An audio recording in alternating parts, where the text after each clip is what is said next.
Today, we're cutting straight through the hype to help you navigate and decipher all of the fluff, marketing buzzwords, and flashy posts you've seen online.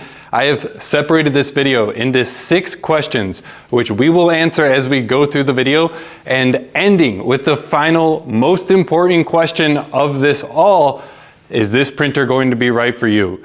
And I am in no way, shape, or form sponsored, being paid, or affiliated with HTVRont. I didn't, and I am not getting anything for free or gifted. This is just my real opinion after spending the last 25 hours breaking down everything that is out there on the internet about this little DTF printer. So I'll show you where the D1 shines, where it hurts, and whether this is going to be a trade that is worth your hard-earned dollar. To make things as easy as possible for you, I have a free decision guide framework down in the description. Grab that if you just want something to tell you what printer is right for you based on you and your circumstances. I included 4 other bonus guides covering everything about this printer, what you need to know before buying. Link is in the description. And again, guys, I am not sponsored or affiliated or anything with HTVRont. We've been in business here printing DTF transfers for over 5 years.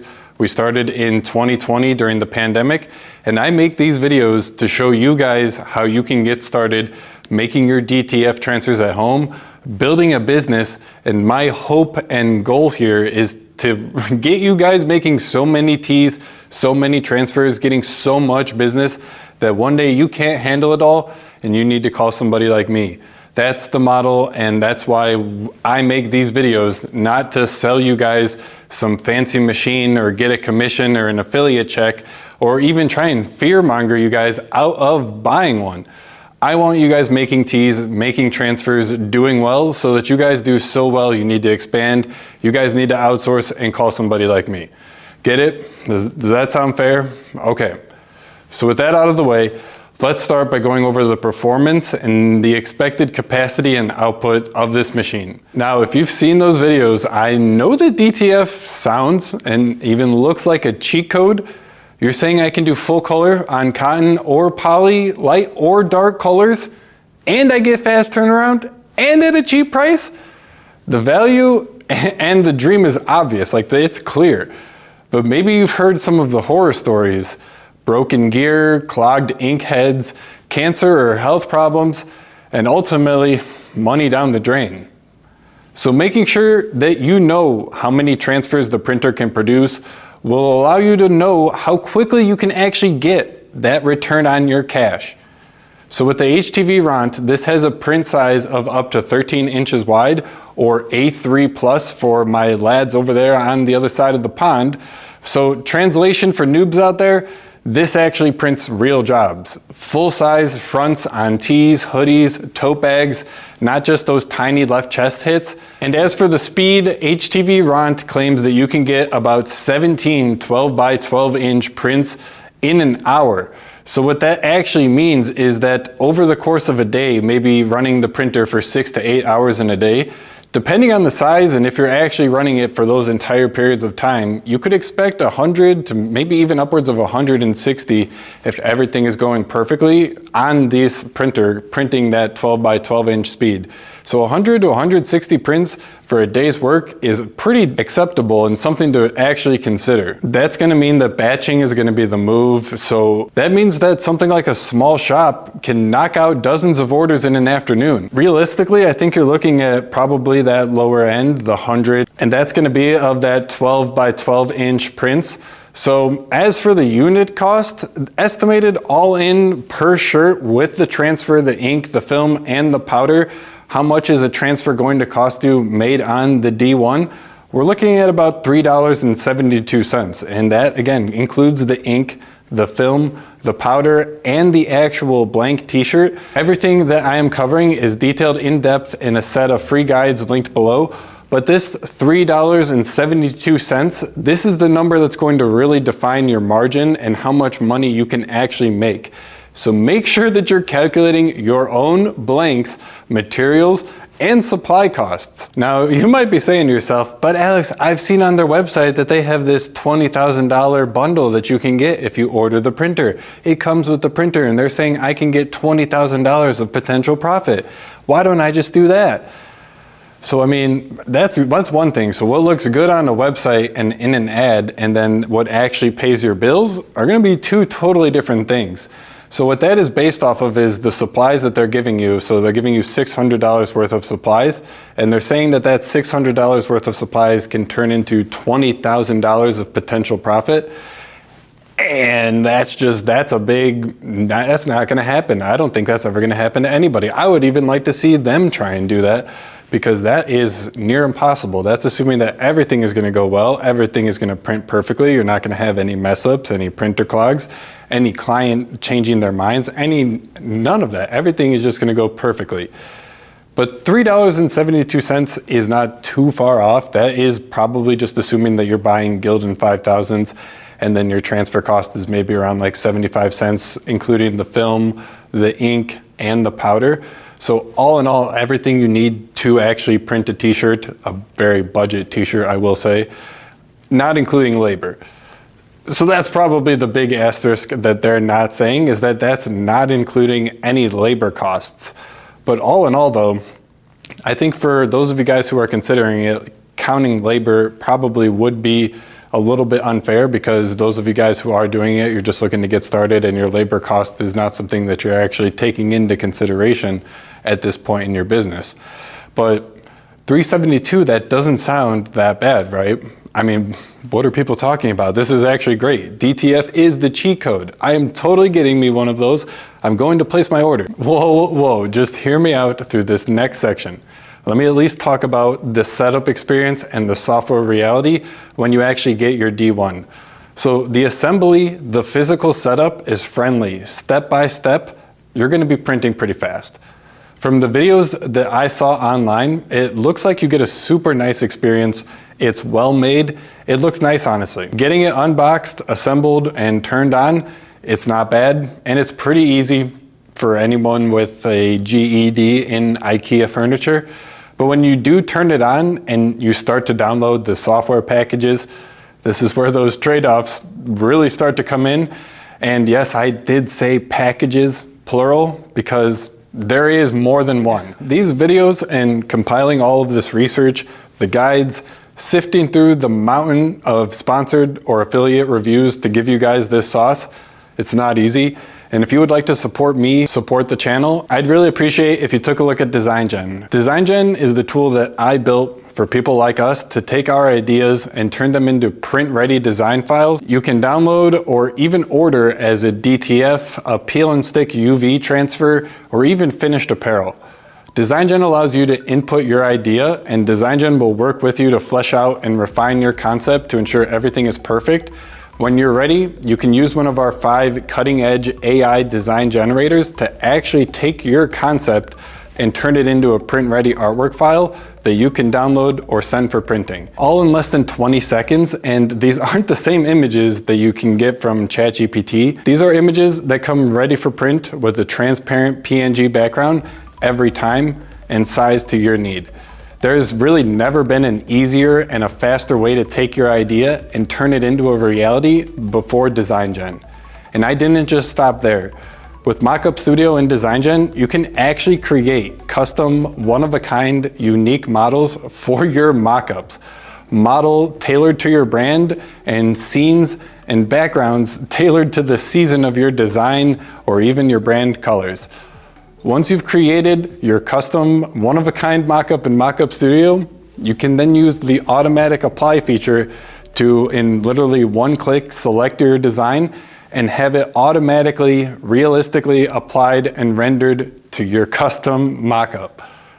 I know it's a lot, but are you following me here? You can actually make a custom person, a custom scene, a custom mockup, and then apply your designs that you used AI to generate. And for when you have your own designs that you've already created but you want to fix or you want to change something about, you can actually upload them and process any of your images with the image tools options. So you have background removal, you can upscale your images while actually preserving the transparency in the design. And then you can do vectorize as well. So if you need to vectorize your images, vector with transparency and download as an SVG. I'm telling you guys, there's so many different tools baked into DesignGen. I want you guys to give it a try. You can even like take a screenshot that you have on your phone or your computer. You have a screenshot of a mock-up something, upload that screenshot to the website, and using the screenshot to design tool, you can have a screenshot turn into a print ready design in just one click. If you guys are interested, you can try out DesignGen today. Again, this is something that I made by hand. My own blood, sweat, and tears went into this app. So if you're interested, give it a try. You can try it completely for free. Try DesignGen.com. Let me know if there's anything you guys want to see added, any feedback, anything that you guys are running into. We will get those fixed for you if there's any problems. Anything that you guys want to see, we'll start working on those features. We're really excited to show it off to you guys. Try DesignGen.com. So the software. I don't know why, but you need 2 apps to actually run the D1 DTF printer. One utility to handle the printer maintenance, and for those out there like me, this is going to be Print XP, like Print XP. And then another RIP to actually prep and send the jobs. So this works, but it doesn't really feel like a unified system, more like 2 separate pieces cooperating. This is something that for, again, people who are like me, are in shops, you're used to this as we are currently using the same 2 different pieces of software for our shop. It would have been nice to see something more unified, like a unified system from this company to actually make it feel more like the Cricut design space. This, to me, feels like they didn't want to pay the licensing fee, or they just wanted to kind of make their own to be different for difference sake, I think. Is that the phrase or whatever? But one thing that I think really just further proves that, and is going to be the big blocker for a lot of studios and people considering this DTF printer, is going to be that it's for Windows only. So if your shop runs on MacBooks or Mac OS, this is going to create friction right away. You're going to need a Windows computer, or you're going to need a VM like Parallels, which for those of you guys who may be sitting there, you're like, what the heck is Parallels? I understand. That's going to add cost and complexity, which is why it's pretty astonishing to me why they decided to go this route. If they are going for the target customer that I have picked out for us at the end of this video, and my assumptions are right, I don't understand why they would do that. I feel like a lot of people are going to be on Mac OS who they want to get this printer in the hands of, and by just making it something where it's Windows only, I get that Windows, there's probably, it's for sure the dominant operating system, but I think for the people that they want to target, those people are going to be using Mac OS. Let me know in the comments, am I wrong on that? Are you guys on Mac OS? Is this something that's going to be a deal breaker for you? I would love to know, hear from you. Let me know in the comments. Okay, so talking a little bit about the safety and how all of that works and what you need to do to be safe. I have a couple of examples, being that we do have some DTF printers here. The actual problem is not going to be coming from the printer itself. Rather, it's going to be coming from the curing process and the adhesive when it actually melts and the fumes that is produced there. So with all of that in mind, just kind of use that to kind of see where you want to be placing and how you're going to be setting up your whole process and your workshop, because the fumes really don't have much to do with the DTF printer itself. They're going to be coming from the dryer. And obviously these are going to be a lot bigger systems than the D1 DTF printer, but it's just something to consider. You want to try and keep the mess down while you're actually using these DTF printers. You're using the adhesive powder, because that stuff, it gets everywhere. You want to just be more careful. This stuff is not great to be breathing in. It's terrible to be breathing in, let's just face it. So you want to make sure that you're capturing the fumes at the source. As you guys can see back here, I'm not sure if you actually can or not, but this black thing right here is the fume extractor. So this is going to be sucking all of the fumes that are coming off of this DTF dryer into a carbon filter, and that's actually going to be evacuating the fumes into that carbon filter. So you can use this for systems like the D1, but in most cases you're going to want to try and get the fumes out. You want to get them outside, vent them using a window. If you do have a hole in your wall, maybe try and put a hole in your wall. Obviously, again, not the greatest thing, just something that you want to consider. Most of the times the manufacturers are going to try and sell you on a fume extractor, a carbon filter system, and they're going to say it's like a no smoke, a no fume system. And we'll see when the actual DTF printer comes out if that is the case. Right now I'm filming this video on September 20th. So the DTF printer isn't officially in people's hands who haven't been sponsored, paid for, gifted. So with all of that said, we just have to kind of wait and see. Most of the time though, when it is a fume extractor, they're saying that there's no fumes, no smoke, you can keep it in a bedroom next to a pet or whatever. It's just, that's a tough statement to make, and I would not really trust it as far as I could throw it, to be honest. So that's going to be a big part of the questions and the answers that we're talking about today. So if you want a real answer on whether the D1 can fit in your shop, grab my decision framework like I've been talking about, linked below. 5 short guides. It's going to cut your research time and keep you from making a decision and buying the wrong setup. It's going to walk you through a practical walkthrough on what you need to do to maintain and keep good care of this DTF printer in the system. Link in the description, check it out, 5 free guides. Look, if a DTF printer is not gonna stay healthy, you're not gonna be getting good nozzle clogs, it's gonna become a big paperweight.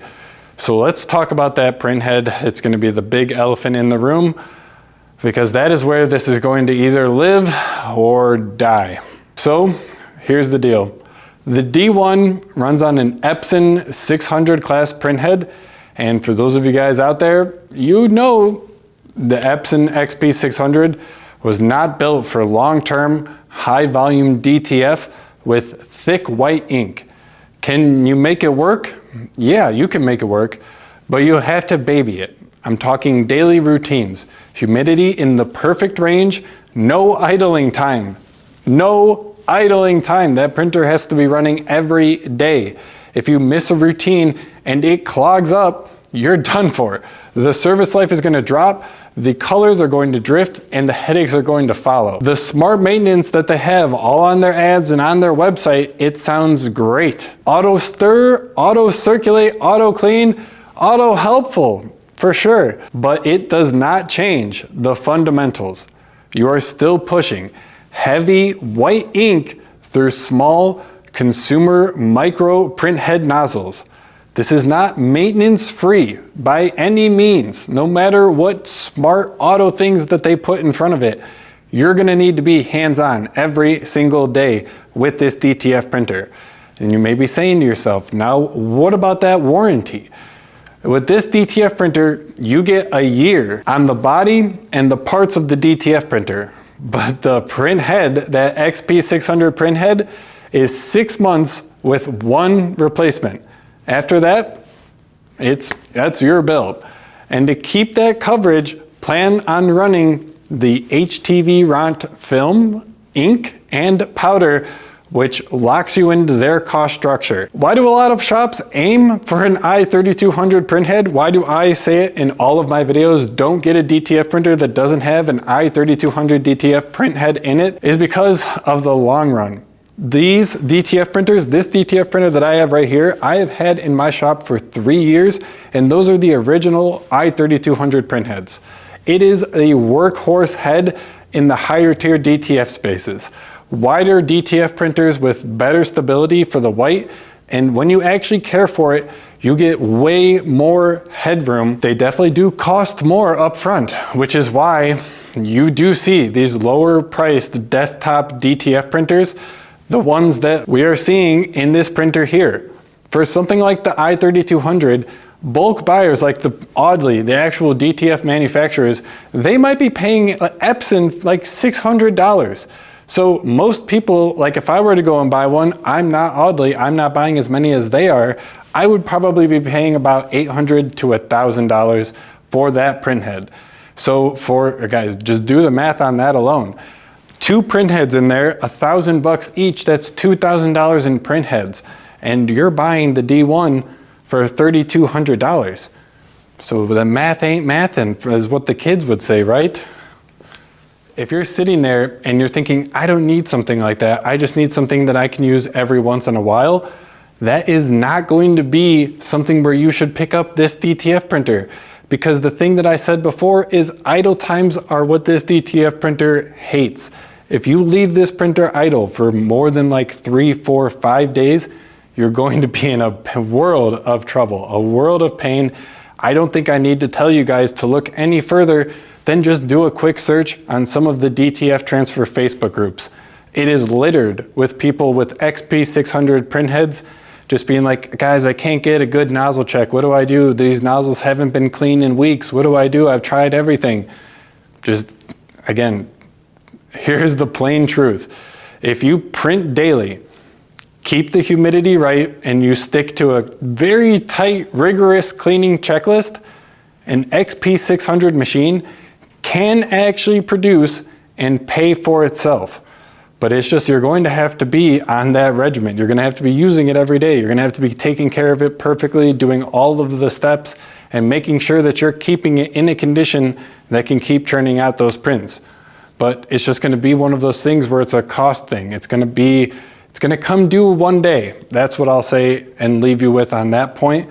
The XP600 printhead is not something for long-term durable use. So just a quick recap from everything that I just said there, because I know I kind of went off on some tangents. You get your XP600 printhead for 6 months warranty, and in that warranty you get one swap. After that, it's all you, and that is where you're going to have to be coming up with the cost of any replacement XP600 printheads completely on your own. Pick your risk based on how you actually run your shop. So I think with all of that said, we are ready to actually figure out who should buy and who this is for. Starting off, I think if you're hands-on, you're okay with a daily maintenance checklist, you run Windows, you want pro-looking results at an accessible price, and you can accept the risk that comes with that. If that sounds like you, the D1, it can work. But who should pass? If you print casually, and you might go days, maybe even weeks between your runs, I don't think that your business can actually absorb the unexpected downtime. Your shop is Mac-based, and you only want to do it on your Mac. You don't want to go out and get a Windows machine. If that is you, I would skip this printer and keep on looking for something that might work a little bit better. The HTVRont D1, it can put real DTF capability within your reach. It will demand your time. It will demand your attention to detail, but if you do actually respect that routine, you plan out your workspace and you price out your true costs, the D1 can kind of make sense. In all honesty, it's a pretty interesting machine. It's just going to be for that specific person. So you have to be on Windows. There's just no two ways about it. You either have to be on Windows or get a Windows machine. And then you have to be one of those tinkerers, someone who is down to actually put in the hours after hours, fixing, tending, maintaining the machine. Because if you're not, you're just someone who wants to fire it up on a Saturday morning, print some shirts for your kids, and then turn it off and come back to it the next week. I don't know about that, man. It might be a better choice to stick with the Cricut, buying your transfers from someone else locally. If you guys are interested, you can check out amstransfers.com. We offer same-day DTF transfer printing, so if you place your order before 3 p.m. Central Standard Time, we will print it and ship it the same day. $300, you get free overnight shipping on your order too. So check us out if you're interested in actually placing DTF transfer orders. But like I said, guys, I want you guys to win so that you guys make so much money, so much business that you have to come and outsource to someone like me. So just, if this isn't you, don't just try and make it work because you've seen so many trendy, cute videos on social media, online. Figure out a machine that is actually going to make you money. Figure out a machine that is going to make you profitable, and figure out a machine that can actually work for you.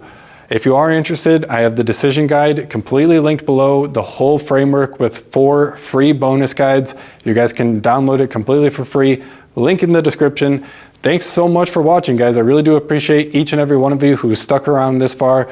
Let me know anything you guys want to see more of. If there's a DTF printer that you've been having your eye on and I haven't covered it on this channel, comment it down below. Maybe we'll cover it in another video. Get subscribed, guys. I'll see you in the next video.